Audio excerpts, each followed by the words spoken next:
അസ്സലാമു അലൈക്കും. ലോകമൊട്ടുക്കും ഇന്ന് സാമ്പത്തിക മാന്ദ്യത്തിൽ കറങ്ങാണ്. അമേരിക്ക അടക്കല്ല വലിയ കിബറന്മാരൊക്കെ പൊട്ടി പാളീസായി.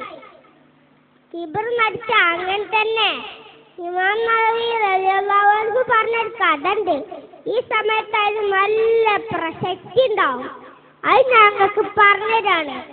എന്താന്ന് വെച്ചാല് ഒരിടത്തൊരു വലിയ മുതലാളിൻ്റെ ഈ ലോകത്ത് വെച്ച് കിട്ടുന്നതിലൊക്കെ മുന്തിയത് മൂപ്പരത്തിൻ്റെന് ഒരു പടുകൂറ്റ മണിമാളിക, അതിനൊക്കെ പൂന്തോപ്പ്, എന്തിനധികം പറയണം, ആരും മോഹിക്കുന്ന ഒരു കെട്ടിയോളും. ഇന്നാണ് രസം. ഒരു ദിവസം മട്ടുപ്പാവിലിരുന്ന് ഇയാൾ ഭാര്യയുമായി ഇങ്ങനെ കുത്തർക്കേന്. അപ്പോഴാണ് താഴ്ന്നൊരു വിളി, അയ്യോ വല്ലതും തരണേ, പാവമാണേ, വല്ലതും തരണേ. തൻ്റെ രസച്ചരട് മുറിച്ചു കളഞ്ഞ യാചകനോട് ഇയാൾക്ക് കലി കയറി. താഴെ നല്ലൊരു ഊട്ടിപ്പട്ടിൻ്റെന്. ഇയാൾ ഇറങ്ങിച്ചെന്ന ആ ഊട്ടിപ്പട്ടിന് ആ പാവം യാചകന്റെ നേർ കഴിച്ചെടുത്തു. പാവം ആ മനുഷ്യന്റെ കടിച്ചെടുത്തു പട്ടി. വേദന കൊണ്ട് അയാൾ തുണി കൂടെ സാറിന് മൂത്രയിച്ചിക്കണേ. പച്ച പാവല്ലേ.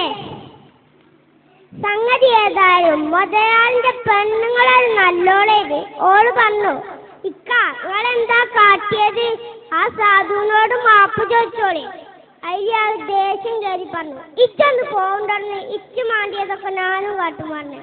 ആ സമയത്ത് ആ പാവം യാചകൻ ഒരു മരച്ചുവട്ടിലിരുന്ന് കരഞ്ഞിങ്ങനെ പഠിച്ചവനോട് പരാതി പറയണേ, അല്ല കൂട്ടരെ, നിങ്ങൾ മറന്നോ ആക്രമിക്കപ്പെട്ടവന്റെ പ്രാർത്ഥന പടച്ചോ കടുപ്പം കേൾക്കുമെന്ന് ഞങ്ങളോട് കഴിഞ്ഞെല്ലാം പറഞ്ഞത്?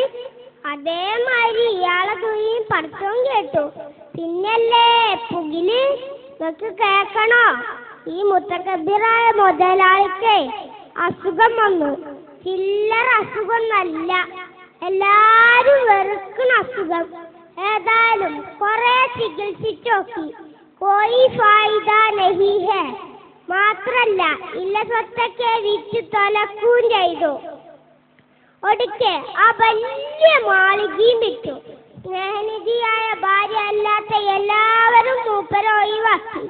ആ പെണ്ണ് ഇപ്പത്തെ ചെറ്റക്കുടിലിൽ അയാളെ പരിപാലിച്ചു. പക്ഷെ ഓളെ കുടിക്കാർ വന്ന് ഓളെ ബലമായി കൊണ്ടുപോയി. കുറച്ചു കാലങ്ങൾക്ക് ശേഷം ഓളെ വേറെ കെട്ടിക്കുകയും ചെയ്തു. മാപ്പിളന്റെ ഓർക്ക് ചെന്നപ്പോഴല്ലേ സംഗതി അറിയണ. മൂപ്പര് വിരല് മുന്നിക്കണ്. ഒടുക്കം മോക്ക് മനസ്സിലായി ഇത് പഴയ യാചകനാണെന്ന്. ഇന്ന് ബടാ സമ്പന്നനായിക്കണ ഇയാള്. അങ്ങനെ പുതിയണ്ണും പുതിയാപ്പളയും സസുഖം കഴിഞ്ഞ് ഇങ്ങനെ ഇരിക്കേന്. അതിനിടക്ക് ഒരു ദിവസം പേരന്റെ മുറ്റത്തുനിന്നുണ്ട് ഒരു വിളി, അയ്യോ വല്ലതും തന്നെ, പാവമാണേ, ഇപ്പൊ ചാകുവേ. അതിൽ നല്ലോനായ മുതലാളി പറഞ്ഞു, എടി ആ പാവത്തിന് എന്തെങ്കിലും കൊടുത്താ നിങ്ങളോട് പറയാണെങ്കിൽ. യാചകനെ കണ്ടേക്ക് പെണ്ണ് ബോധം കെട്ടണ് വീണു. അല്ലാ, എന്താ കാരണം എന്നറിയോ? അതോളെ പഴയ ഭർത്താവേനി. എങ്ങനെയുണ്ട് ചങ്ങായിമാരെ? അതുകൊണ്ട് ആരും കിബർ കാട്ടണ്ട, പാവങ്ങളെ കണ്ടില്ലെന്ന് നടിക്കണ്ട. മേലെ ഒരുത്തനുണ്ട്, മറക്കരുതിട്ടോ. ഇതാണ് ബുഷിനോടും ടോണി ബ്ലെയറിനോടും എല്ലാ ലോക തെമ്മാടികളോടും പറയാനുള്ളത്. നിങ്ങളെ സാമ്രാജ്യമൊക്കെ 8 നിലയിൽ പൊട്ടിയതിന്റെ മെയിൻ കേസ് ഇതാണ്. ഞാൻ നിർത്താന്. അസ്സലാമു അലൈക്കും.